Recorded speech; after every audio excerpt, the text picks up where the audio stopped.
Hi guys, welcome to the channel. My name is Matt Garvey and we are here to talk about making comics today. And in today's video we are going to be talking about the importance of finding the right artist for the right comic. So here goes. So don't worry, I'm not going to bang on about the importance of, paying your artist collaborators again like I did in the last video, because if you missed that video I'll put a link in the description and go and see it. But in that video I did touch on the subject about the importance of paying an artist to work with you, purely because as a writer it gives you more choice with regards to the artist style that you want for that comic you are trying to make. Because, if you get an artist to work with you for free, which again, artists, you shouldn't do, but if you do that, it happens very, very rarely. So if you put, a call out into the world that you're looking for an artist and don't have a budget to do it, you would be incredibly lucky to get one artist to go, do you know what, I'll do it. I like you as a person. I think the story is great. I'm happy to work for a back end and, just in case, you can get it picked up from a publisher and that kind of thing.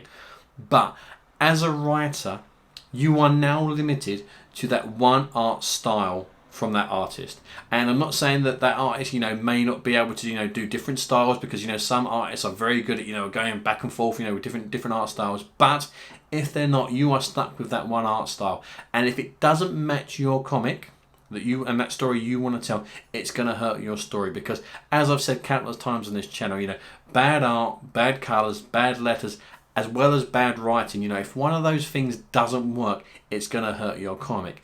Now, on the flip side of that, if you are paying your artist collaborator to work with you, it allows you to pick the right art style that meets, the story that you want to tell. And I'm not saying that when you're, if you are paying, you might be blown away by a different art style that you wasn't thinking of in the first place. But especially me as a writer, when I am looking for an artist collaborator to work with me on a new project, I have a style in my head of how I want that comic to look. So what I do is, I look at a lot of portfolios and, I will find the right artist, because for me that is important. It's not, it doesn't matter if, one artist is, higher up in the hierarchy of, superstardom, or they're a complete unknown. For me personally, it is about the right art and the right artist to work on that comic with me together as a team, because it's really, really important, because it's what best serves the story. So what I want to do now, just want to jump over to the PC, because I want to show you some real life comparisons to put this in context, to hopefully explain it a little bit better. So let's go over there. Now, one of my absolute favourite artists is a chap called Jock. And if you have never heard of him on this channel, there is no shame of not knowing who people are. Jock is an amazing comic artist. And between him and an artist called Francesco Francavilla, and with Scott Snyder on writing duties, they actually got me into Batman. And, I've been reading comics for nearly 30 years. And I've only been reading Batman for about the last 10. And it was because of these three guys that made me fall in love with the character, because they did a story called Black Mirror. And if you've never read it, ask your local comic shop to source you a copy. If not, I'll put a link in the description where you can get it. I love it so much. I've actually got 4 copies of it.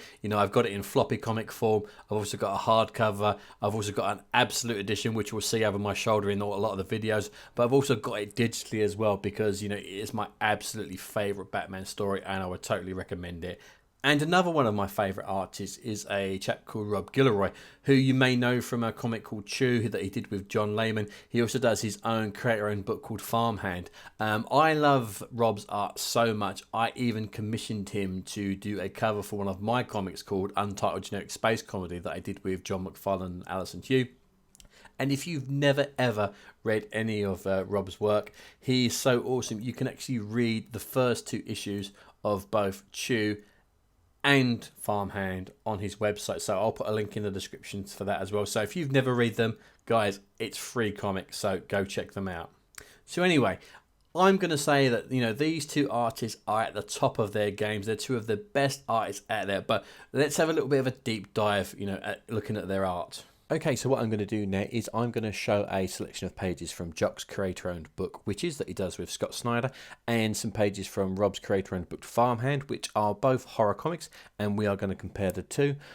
Also, just wanted to say a big thank you to both Rob and Jock for letting me use their artwork in this video. Now, Jock's got a very interesting style that, if you see, if you're a comic fan, you instantly know that's a Jock comic because, he has a certain way of drawing it. He's got a lot of kinetic energy in the way that he draws his figures and the action that happens on their scenes, regardless if it's a sci-fi book or, a horror book or an action book. Now, Rob, on the other hand, has got a very cartoony style to him. And, if you have ever read, Chew or, Farmhand, you'll know those books can be quite gross and a bit grim and have horror elements in them. But if these two artists were to swap, roles on each other's books and, Rob was to draw witches and Jock was to draw Farmhand, would these comics work as well? In my humble opinion, I'm going to say no. And that's not me saying that either of these artists are bad, because as I've said, both these artists are two of my absolute favourites, and they can do no wrong in my eyes. And as I've said, it's about finding the right artist to bring that story to life. And if these two swap places on these two books, I don't think they would work as well. And this is what I want you to consider when you are finding your artist collaborators too. It's not always about finding the best artist, the greatest artist, the artist that, everyone would die to work with. It should be more about the right artist. Now, anyone who knows me from Twitter will know that, when I'm looking for a new artist collaborator to work on a book, I always have a style in my head of how I see the comic looking.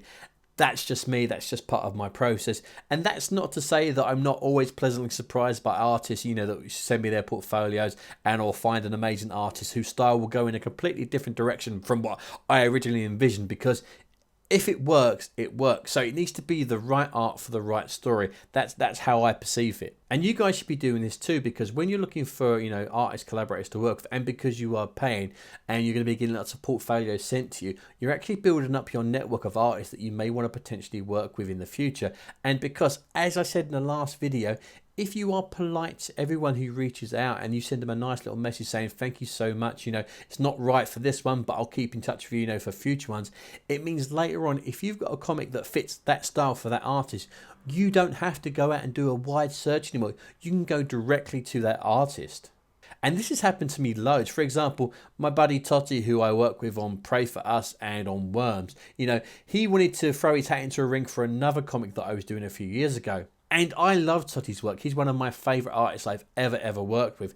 But for the comic I was working on at the time, I just didn't see his art working. Again, it's not because he's a bad artist. He's an amazing artist, but the style just wasn't right in my opinion. But because I knew he wanted to work with me, and because I had an idea for a sci-fi horror comic, which was called Pray For Us, I knew he was my man. So as I was writing, I was actually writing it with him in mind. And Totty absolutely smashed it on Prey and Worms, because I know Totty's great at drawing stuff like monsters and stuff like that. So, Prey was totally in his wheelhouse, and that's why I wanted to work with him on that.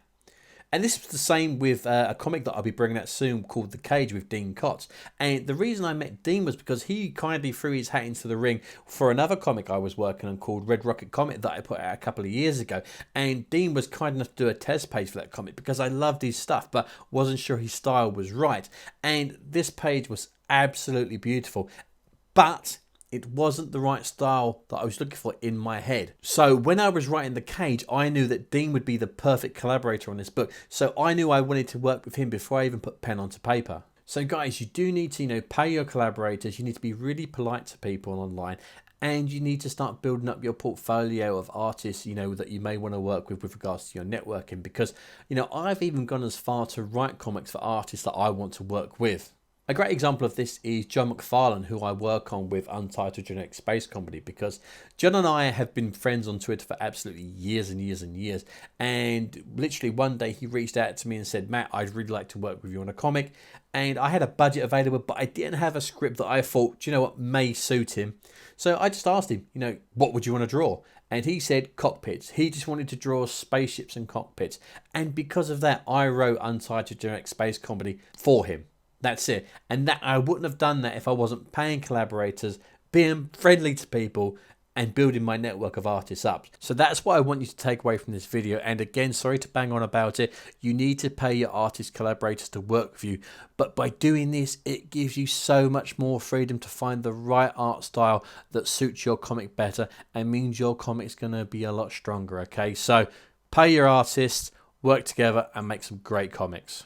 And that's another video done, guys. Thank you so much for watching. Hopefully you enjoyed that. Don't forget to give us a like, share and subscribe, and I will see you in the next video.